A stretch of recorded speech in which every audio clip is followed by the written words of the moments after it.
दोस्तों इस वीडियो में हम बात करने वाले हैं केस स्टडी फाइल के बारे में। केस स्टडी फाइल बनाते हुए दोस्तों आपको एक बात यहाँ पे ध्यान में रखनी है कि जो इस वीडियो में जो बालिका ली हुई है, जो स्टूडेंट मैंने यहाँ पे लिया है, आपको वो स्टूडेंट नहीं लेना है। आपको अपने आसपास के किसी एक स्टूडेंट का यहाँ पे केस स्टडी करनी है जिसको आप जानते हो और जो जिस स्कूल में आप इंटर्नशिप कर रहे हैं वहाँ पर पढ़ाई करता हो। धीरे धीरे आप दोस्तों वीडियो पूरा देखेंगे तो आप आसानी से समझ जाएंगे। वीडियो को पूरा देखते हुए आपको सारे जो फाइल है अपनी कंप्लीट करनी है। और सबसे पहले तो दोस्तों वीडियो को लाइक कर दीजिए और आइए शुरू हो जाते हैं। आप दोस्तों वीडियो को पॉज करके आराम से यहाँ पे लिख पाएंगे केस स्टडी से क्या आशय होता है। पहला पॉइंट हमारा ये हो जाता है। तो केस स्टडी में उन बालकों का अध्ययन किया जाता है जो मानसिक रूप से पीड़ित या अविकसित होते हैं। तो इस तरह से दोस्तों आप पूरे जो वीडियोज़ के नोट्स हैं, पूरी फाइल्स आप हैं, वीडियो को पॉज करके आप आराम से यहाँ पर ऐड कर सकते हैं। या फिर दोस्तों आप अगर स्क्रीनशॉट लेना अगर चाहते हैं तो स्क्रीनशॉट लेकर भी आप अपनी फ़ाइल कंप्लीट करें। केस स्टडी व्यक्तिगत अध्ययन किसी एक बालक के बारे में सब कुछ विस्तार से जानना है। व्यक्तिगत अध्ययन से बालक में मानसिक परिवर्तन कर सामाजिक प्राणी बनाया जाता है तथा उसका मानसिक विकास भी किया जाता है। अब सेकंड पॉइंट आ जाता है यहाँ पे केस स्टडी के उद्देश्य क्या हैं, केस स्टडी हम क्यों किस कारण से करते हैं। तो पहला पॉइंट है यहाँ पे बालक की मनोवृत्तियों को जानने के लिए। तो मनोवृत्तियाँ आप यहाँ पे देख पा रहे होंगे कि इससे बालक की मनोवृत्तियों का अध्ययन किया जाता है। जैसे बालक पढ़ाई में किस कारण से कमज़ोर है, अगर वह चोरी कर रहा है तो क्यों कर रहा है, क्या ज़रूरत है उसे कि चोरी करना पड़ रहा है। विद्यालय से पलायन करने के कारण कुछ बच्चे दोस्तों लंच में रेस्ट में जब होता है तब विद्यालय से पलायन कर जाते हैं, या कुछ साल पढ़ करके कुछ क्लासेस पढ़ करके पलायन कर जाते हैं। तो क्यों करते हैं वो ऐसा, किन कारणों की वजह से करते हैं, तो सारे कारणों को हमें जानना है। तो इस तरह से दोस्तों आपको सारे पॉइंट्स कंप्लीट करने हैं। सेकंड पॉइंट है बालक के व्यवहार में वांछित परिवर्तन किस प्रकार से लाएंगे, वह भी हम इसमें ऐड करेंगे। अगला पॉइंट है बालक की रुचियों का विस्तार किस प्रकार से किया जाता है। तो आप दोस्तों सिंपली वीडियो को पॉज करके अपनी डायरी कंप्लीट कर लें। चौथा पॉइंट है बालक की संपूर्ण जानकारी एवं समाधान। तो इसके अंतर्गत अध्यापक द्वारा बालक की संपूर्ण जो जानकारी है उसके अभिभावक को दी जाती है, जिससे अगर कमजोरी है तो अभिभावक भी उस पर थोड़ा ध्यान देंगे और उसको जो अच्छा समाज सेवी और देश हित में कार्य करने के योग्य बनाने का प्रयास करेंगे। पांचवा पॉइंट है बालक को उचित मार्गदर्शन दिया जाएगा। किस प्रकार से उचित मार्गदर्शन देंगे, तो इसके अंतर्गत बालक को उचित एवं सही मार्गदर्शन प्रदान किया जाता है जिससे उसमें वांछित सुधार संभव हो सके। छठा पॉइंट है बालक को सामाजिक प्राणी बनाना। इसके माध्यम से अध्यापक बालक को समाज का उपयोगी सदस्य बनाने का प्रयत्न करता है। सातवां पॉइंट है बालक का सर्वांगीण विकास। तो इसके माध्यम से अध्यापक बालक की संपूर्ण समस्याओं का हल निकालकर उसे सामाजिक नागरिक बनाकर देश के विकास में महत्वपूर्ण योगदान देने वाला बनाता है। तो सिंपली दोस्तों आप सारे पॉइंट्स यहाँ पे ऐड कर लें। अब ये मेन बात दोस्तों यहाँ पे आती है व्यक्तिगत अध्ययन क्रमांक।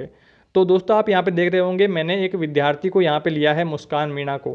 तो आप दोस्तों अपने आसपास के किसी ऐसे विद्यार्थी को चुनें जो जिस स्कूल में आप इंटर्नशिप कर रहे हैं वहाँ पर पढ़ाई करता हो। आप यहाँ पे बालक ले लें, बालिका ले लें, जो भी आप जिसे जानते हो, उसके पापा का नाम यहाँ पे ऐड कर दें, जन्म तिथि उसकी ऐड कर दें, विद्यालय का नाम राजकीय उच्च प्राथमिक विद्यालय आपके जिस स्कूल में आप इंटर्नशिप कर रहे हैं वहाँ का लगाएं, और जिस कक्षा में बालक पढ़ता है वह कक्षा ऐड कर दें।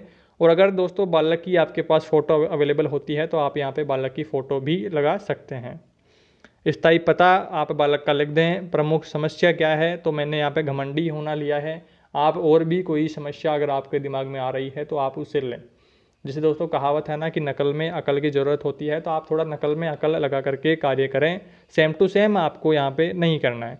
समस्या प्रारंभ समय, तो उस समस्या का प्रारंभ कब से हुआ, अगर आपके दिमाग में कोई रणनीति अगर बनती है तो आप उस तरह से ही यहाँ पे ऐड कर दें। फिर आ जाता है बालिका के घमंडी होने के स्पष्ट कारण एवं प्रभाव। अगर आपने भी घमंडी होना ऐड किया है और बालक की जगह आपने भी किसी बालिका को वहाँ पे लिया है तो आप सिंपली यहाँ पे सेम टू सेम बालिका ऐड करके लिख दें। और अगर आपने किसी लड़के को लिया है, किसी बालक को लिया है, तो आप यहाँ पे बालक लिखते हुए करेंगे। ऊपर आपने अगर बालिका लिया हुआ है तो नीचे आप बालक कर देंगे। तो इस तरह से आपका जो सारा मैटर है वो गलत हो जाएगा। तो बालिका के घमंडी होने के कारण स्पष्ट कारण एवं प्रभाव। तो पहला है परिवार। तो बालक की जो प्रथम पाठशाला होती है उसका परिवार होता है। बालक जन्म से ही असहाय, अनभिज्ञ, असामाजिक व रीति रिवाजों से अपरिचित रहता है। बालक का पहला संपर्क अपने माता पिता से होता है। बालक पर परिवार के लोगों का व्यवहार एवं दृष्टिकोणों का जो छाप होती है, परिवार में रहकर ही बालक सही और गलत में भेद कर पाता है। तो इस तरह से आप वहाँ पे सारी जो अपनी डायरी में ऐड कर दें। सेकंड पॉइंट आ जाता है माता पिता के व्यवहार का बालिका पर क्या प्रभाव पड़ता है। तो यहाँ पे सिंपली आप देखेंगे माता पिता अपने कार्यों में व्यस्त होते हैं, व्यावसायिक कार्य हैं, तो उनमें व्यस्त होने के कारण अपने बच्चों पर ध्यान नहीं दे पाते, जिस कारण से जो बालिका है वह अपने मन के कार्य करते हैं। और अगर माता पिता अमीर है तो अमीर होने के कारण भी वह अपने बच्चों पर ध्यान ज़्यादा नहीं दे पाते, तो इस वजह से अमीरी का जो घमंड है वह बालिका पर साफ दिखाई देता है। माता पिता के अगर माता पिता घमंडी हैं तो स्वाभाविक रूप से बालिका भी, उनके बच्चे भी घमंडी होंगे। तो माता पिता द्वारा बालक की हर मांग को पूरी करना, अगर आवश्यकता से अधिक चीज़ें अगर बालक को मिल रही है तो वह अगर अपने से छोटे जब लोगों को देखेगा तो वह घमंड का जो स्वाभाविक प्रवृत्ति है उसमें आ जाएगी। माता पिता द्वारा बालक की हर मांग को पूरी करना तथा आवश्यकता से अधिक चीज़ें उसे उपलब्ध करवाया जाना भी उसे घमंड का शिकार बना सकता है। तो इस तरह से आप हर जो अपने डायरी में सारे पेजेस को ऐड कर दें। अगला पॉइंट आ जाता है संयुक्त परिवार या एकल परिवार। जिस प्रकार से एक सिक्के के दो पहलू होते हैं, उसी प्रकार संयुक्त परिवार में बालक के सकारात्मक या नकारात्मक प्रभाव विकसित हो जाते हैं। संयुक्त परिवार में सभी उपलब्ध पीढ़ियाँ एकत्रित रहती हैं। संयुक्त परिवार में बालक सहयोग एवं एकता आदि गुणों का विकास स्वयं ही करता है, लेकिन संयुक्त परिवार में सदस्यों की संख्या जब अधिक होती है तो विचारों व्यवहारों में विभिन्नता पाई जाती है। यदि इस परिवार के सदस्य घमंडी परिवार के हैं तो बालक भी घमंडी ही हो सकते हैं। एकल परिवार को सुखी परिवार तो कहा जाता है, लेकिन माता पिता के व्यस्त होने के कारण बच्चे पर ज़्यादा ध्यान नहीं दे पाएंगे, तो उस वजह से ज़्यादा अमीरी होने से घमंडी प्रवृत्ति बालकों में आ जाएगी, साफ साफ उनकी जो स्वाभाविक में स्वभाव में दिखाई पड़ेगी। चौथा पॉइंट है परिवार में बालिका की स्थिति। तो परिवार में विद्यार्थी से बातचीत के बाद बालिका के परिवार में क्या स्थिति है पता चला, जैसे माता पिता की इकलौती संतान होना या परिवार में सबसे बड़ा या छोटा होना आदि बातें बालिका को परिवार में विशेष स्थान दिलाती है, जिससे घमंडी होना स्वाभाविक है। यानी कि दोस्तों सबसे बड़ा है तो लाड़ प्यार ज़्यादा होगा, या सबसे छोटा है तो भी लाड़ प्यार परिवार में ज़्यादा उसे दिया जाएगा, तो उस वजह से भी उसमें घमंडी प्रवृत्ति का आ जाना स्वाभाविक रूप से हो सकता है। तो सारे पॉइंट्स आपको इस तरह से ऐड कर देने हैं। अगर आपने बालक लिया है तो बालक आप ऐड करें, बालिका लिया है तो बालिका आप वहाँ पे ऐड करें। मिस्टेक्स आपको बिल्कुल भी नहीं करनी है, आराम आराम से अपना कार्य कंप्लीट करना है। अगला पॉइंट आ जाता है यहाँ पे शिक्षित या अशिक्षित परिवार। परिवार का अशिक्षित होने से बच्चे की पढ़ाई पर वो ध्यान नहीं दे पाएंगे, और जब परिवार शिक्षित है तब भी अपने कार्यों में व्यस्त होने के कारण वो क्या करेंगे, बच्चे को ट्यूशन भेज देंगे या फिर स्कूल में उसकी एक्स्ट्रा क्लासेस लगवाने की कोशिश करेंगे, तो उस वजह से भी वो बच्चे पर ध्यान ज़्यादा नहीं दे पाएंगे। तो उस वजह से बच्चा घमंडी प्रवृत्ति का या अवगुणों का शिकार होना बच्चे का स्वाभाविक है। तो इस तरह से आप भी इस पॉइंट में ऐड कर सकते हैं शिक्षित या अशिक्षित परिवार में। वीडियो को पॉज करके आप आराम से यहाँ पे ऐड कर दें। अगला टॉपिक आ जाता है यहाँ पे माता पिता एवं अन्य परिवारजनों का विद्यार्थी के संबंध में विचार। विद्यार्थियों के माता पिता एवं परिवार के अन्य सदस्यों से बातचीत करने पर बालिका के घमंडी होने पर वह और भी सभी कारणों का पता चला। साथ ही विद्यार्थी के माता पिता ने बताया कि दोनों अपने व्यवसाय में व्यस्त रहते हैं तो ज़्यादा बच्चे पर ध्यान नहीं दे पाते। आर्थिक स्थिति ज़्यादा अच्छी है तो उस वजह से आवश्यकता के समय पूरा कर देते हैं। जिन चीज़ों की बच्चे को आवश्यकता होती है वह आवश्यकता से ज़्यादा और समय से पहले ही उन्हें दे दिया जाता है, जिस वजह से भी उनमें घमंडी प्रवृत्ति या और भी ज़्यादा अवगुणों के शिकार वो होते चले जाते हैं। और अगर बच्चे वे बताते हैं कि बालक प्रतिभाशाली हैं तथा कक्षा में हमेशा अव्वल रहता है और वह अन्य बालकों को पीछे छोड़कर जब पढ़ाई में आगे रहता है तो घमंड का शिकार हो जाता है। यानी कि सब बच्चे उसके नीचे पीछे दिखाई पड़ते हैं, उसको सबसे इंटेलिजेंट वो होता है तो भी घमंड का शिकार होना हो सकता है। सातवां पॉइंट है दोस्तों यहाँ पे मित्रों व सहपाठियों का विद्यार्थी के संबंध में विचार। आप वीडियो को पॉज करके दोस्तों सारे पॉइंट्स यहाँ पे ऐड कर दें कि विद्यार्थी के मित्र क्या उस बारे में कहते हैं। अगर कोई पॉइंट आपको दोस्तों खुद से याद आ रहा है तो आप वो पॉइंट जरूर ऐड कर दें। किसी लाइन में आपको कोई त्रुटि आपको दिखती है तो उसे आप ठीक कर लें। आठवां पॉइंट है विद्यार्थी के संबंध में शिक्षकों के क्या विचार हैं।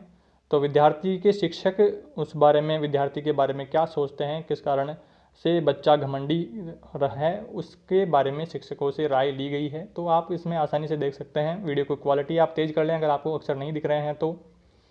नवा पॉइंट है बालिका की स्वयं की रुचियाँ। बालिका की स्वयं की रुचियाँ किन किन में, हिंदी की कविताओं में और अंग्रेजी पढ़ने में बालिका की रुचि है।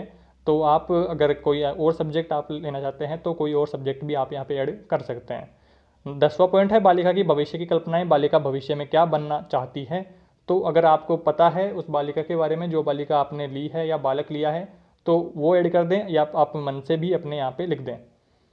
अगला पॉइंट है यहाँ पे उपरोक्त जो आंकड़े हमने यहाँ पे लिए उनसे क्या कारण स्पष्ट हुए। तो पहला है माता पिता के व्यस्त होने पर ध्यान नहीं दिया जाता। माता पिता के अमीर होने से बालिका में घमंडी स्वभाव उत्पन्न हो जाता है। माता पिता के घमंडी होने पर बालिका का भी घमंडी होना स्वाभाविक है। माता पिता द्वारा बालिका की हर मांग को पूरा करना एवं आवश्यकता से अधिक चीज़ें उपलब्ध कराना भी यह एक कारण हो सकता है। 5वां है किसी भी क्षेत्र में आगे बढ़ होने, जैसे खेल, पढ़ाई, पेंटिंग में होशियार के कारण उसमें घमंडी स्वभाव की भावना आ जाती है। 6वां पॉइंट, इस तरह से दोस्तों सारे पॉइंट्स आप यहाँ पे ऐड कर दें। वीडियो को पॉज करके आप सारे पॉइंट आराम से लिख दें या फिर आप वीडियो की स्क्रीनशॉट ले लें। कैसे भी दोस्तों आप अपनी सुविधा के अनुसार लिख लें। PDF आपको दोस्तों अवेलेबल नहीं करवा सकते कॉपीराइट इश्यूज़ की वजह से। तो घमंड से बचने के उपाय आप यहाँ पे बता सकते हैं। अगर कोई उपाय आपको खुद से आ रहा है तो वो आप ज़रूर यहाँ पे ऐड कर सकते हैं। पहला यहाँ पे देख सकते हैं आप, बालिका की सिर्फ ज़रूरी मांगें ही पूरी की जानी चाहिए। अगर बालक घमंडी है तो उसे जितनी ज़रूरत है उतना ही उसे सामान जो है पढ़ाई का, और भी कोई सामान अगर उसे चाहिए तो वो जितनी ज़रूरत है उतना ही उसे दिया जाना चाहिए। शिक्षक द्वारा जो सभी छात्रों में एकता, बंधुता और भाईचारे की भावना को जागृत करना चाहिए। इस तरह से दोस्तों आप सारे पॉइंट्स यहाँ पे ऐड कर दें। चौथा पॉइंट आप यहाँ पे देख पा रहे होंगे, 5वां पॉइंट है, 6वां है, 7वां है, 8वां पॉइंट है, 8 पॉइंट है यहाँ पे। आप सारे पॉइंट्स यहाँ पे ऐड कर दें और लास्ट में आ जाता है निष्कर्ष यहाँ पे कि क्या निष्कर्ष हमारा निकला केस स्टडी करने से, व्यक्तिगत अध्ययन करने से। तो व्यक्तिगत अध्ययन में उन बालकों का अध्ययन किया जाता है जो मानसिक रूप से पीड़ित होते हैं। हमें एक बात समझ में आ गई है। और यहाँ पे उद्देश्य क्या क्या है, इसका प्रमुख उद्देश्य व्यक्ति बालक की मनोवृत्तियों को जानना है। व्यक्तिगत अध्ययन करने से बालकों के अवगुणों का समय रहते पता चला और उन्हें दूर करने का प्रयास भी हम करने लगे, और दुर्गुणों को दूर करके भाईचारे का पाठ पढ़ाया जाता है, जिससे सभी बालक समाज, परिवार व देश हित में कार्य करते हैं। चौथा है बालक के व्यवहार में अच्छे परिवर्तन लाना ही इसका प्रमुख उद्देश्य है। तो इस तरह से दोस्तों आप अपनी डायरी को कंप्लीट कर लें। उम्मीद है दोस्तों आपको वीडियो पसंद आया होगा। लाइक ज़रूर करें और अपने सभी फ्रेंड्स में शेयर करें। चैनल पर नए हैं तो सब्सक्राइब जरूर कर लें और बेल आइकन प्रेस कर दें।